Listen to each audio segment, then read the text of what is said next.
What's up, guys? It's Charlie DeSturco from the Action Network, and it's finally time for some October baseball. The playoffs are here, and there are just 12 teams remaining, each vying for their chance at a World Series. I'm here to give you quick hitting analysis on every single team and why they could be the last one standing by month's end. Let's start with the National League, and we're heading out to LA to the World Series favorite, the 111 win Los Angeles Dodgers at plus 300.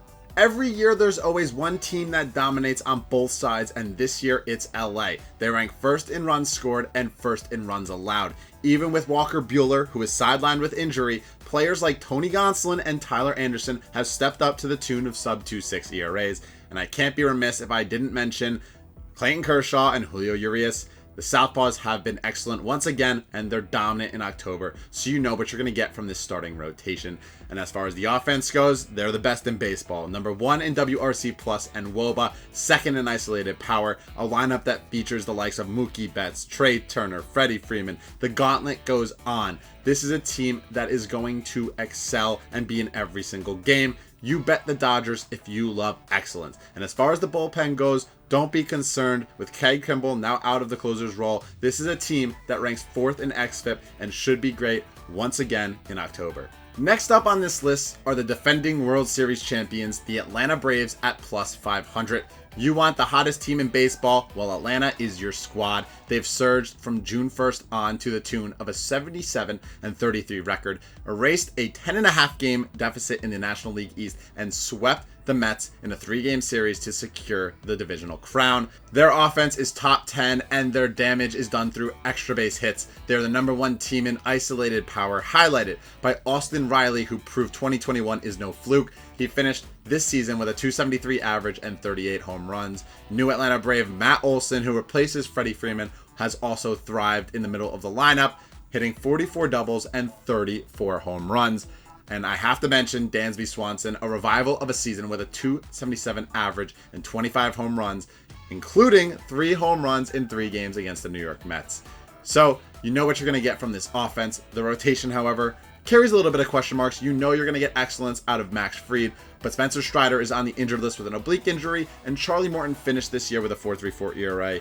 Questions do persist for him. Kyle Wright came out of nowhere and finished with a 3.19 ERA. So there's 4 viable starting pitchers for the Braves as long as Strider is healthy. And as far as the bullpen goes, you should not be concerned. They added Raisel Iglesias at the trade deadline, have Kenley Jansen in the closer's role.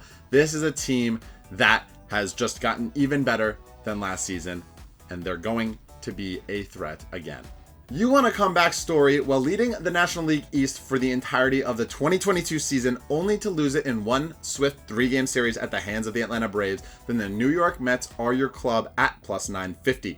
This is a team with as good as a 1-2-3 punch in baseball as anybody, led by Max Scherzer, Jacob deGrom, and Chris Bassett, and they have the best closer in baseball in Edwin Diaz. And everyone thinks their offense went AWOL against Atlanta, which it did, but they're actually 2nd in batting average, 3rd in WRC plus, and 6th in WOBA. This is an offense that is talented and stacked at the top. They are led by the batting king himself, Jeff McNeil, with a 326 average, and Pete Alonso, who had just as many RBIs as Aaron Judge did at 131 this season. While the back end of their bullpen is strong, their middle is where there is some cause for concern. But everybody thinks about this Mets team as declining, but they forget that they won 101 games this season. This isn't a comeback story like the Mets, but if you want a narrative play and you want to see Albert Pujols, Adam Wainwright, and Yadier Molina go out on top and go out with a bang, then the Cardinals are your team at 17-1. Pujols seems to have rejuvenated his career and still provides offensive firepower even after eclipsing home run number 700. And Paul Goldschmidt looks like he's going to win the National League MVP after a dominant season. And we can't forget about Nolan Arenado, who has also been excellent at the plate. Tack on the Cardinals' defensive abilities and their patience at the plate. They do draw a lot of walks and are a bit pesky. They will take advantage of other teams' mistakes. Their starting rotation will be the biggest question mark this season. Can Wainwright rebound after a down September? What about Miles Michaelis after a rough second half? These are just 2 of the many unanswered questions for St. Louis. But if you think the pitching is going to click and you love a narrative play, then back the Cardinals here behind Pujols. You want a long shot that has quietly gone under the radar because of Fernando Tatis Jr.'s suspension? Then look at San Diego at 30-1. Like their wildcard opponent Mets, the Padres have a dominant 1-2-3 punch in Yu Darvish, Joe Musgrove, and Blake Snell. Their offense, while they rank around league average in most metrics, they have an on-base machine in Juan Soto and Manny Machado, who was up there for the National League MVP race throughout the entire season. Machado leaves the Padres in every single major offensive category and is the catalyst to all success at the plate. Their biggest question mark is their bullpen, however. While they rank about a league average in xFIP, Josh Hader has been a roller coaster this season. He came to San Diego and struggled right off the bat, but he does enter the postseason with just one earned run over the last 11 in the third innings. They have the veteran leadership to make a postseason run, but will everything click in the gauntlet of the Mets, the Dodgers, and likely the Atlanta Braves?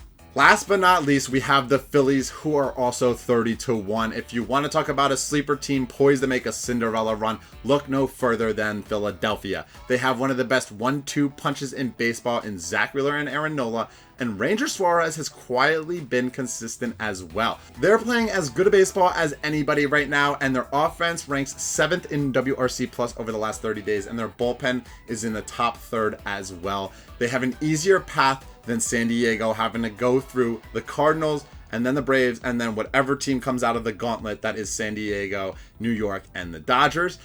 And they have some dominant weapons at the plate that could take advantage and end a game with one swing. Kyle Schwarber has been red hot, and it's only a matter of time before Bryce Harper finds his groove.